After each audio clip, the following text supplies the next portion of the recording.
একটি বৃদ্ধাশ্রম যেখানে অজ্ঞাত অসুস্থ বাবা মা, মানসিক ভারসাম্যহীন বোনেরা ও সুবিধাবঞ্চিত ছোট্ট শিশুরা শেষ জীবনের একটু আশ্রয়ের খোঁজে এসেছিলেন।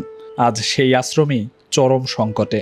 খাবার নেই, ওষুধ নেই, নতুন কাপড় তো দূরের কথা, আর্থিক অনটনে পড়ে আশ্রমের চালনা আজ প্রশ্নের মুখে।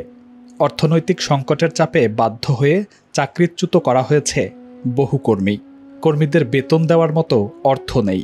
বাকি কর্মীরাও আজ অসহায়। কেউ কেউ বাধ্য হয়ে অব্যাহতি দিয়ে চাকরি ছাড়ছেন।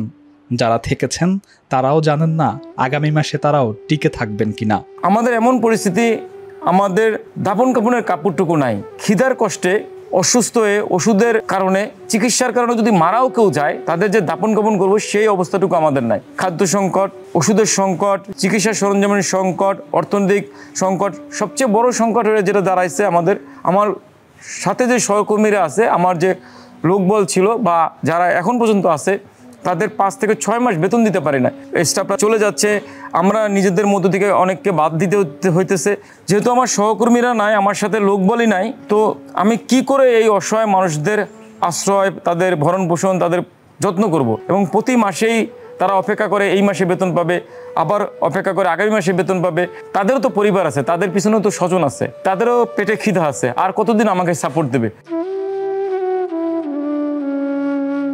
যাদের নিয়ে এই প্রতিষ্ঠান, তাদের মুখে এখন একটাই প্রশ্ন, আমরা কি আবার রাস্তায় চলে যাব? চাইল্ড অ্যান্ড ওল্ড এজ কেয়ারের এই যুদ্ধ শুধু আমাদের একার না, এটা আমাদের সবার। আপনার দান, আপনার ভালোবাসা হতে পারে কারো বাঁচার একমাত্র অবলম্বন। যাদের আর কোনো চেনা মুখ নেই, তারা এখানে একটা নতুন পরিবার পায়, কিন্তু সেই পরিবার আজ অস্তিত্ব হারাতে বসেছে। যখন পুনরায় এই প্রতিষ্ঠান বুঝে পাই, অনেক স্বপ্ন আশা নিয়ে ভাবছিলাম যে আপনারা আমাদের সত্যটা জানবেন। একটা সময় আপনারা আমাদের কাছ থেকে যে মুখ ফিরিয়ে নিছেন, আমাদের সততা, আমাদের কর্মদক্ষতা, আমাদের পরিচর্যার দেখে আপনারা হয়তোবা আবার আমাদের কাছে আগে আসবেন, আমাদের সহযোগিতা সাপোর্ট করবেন।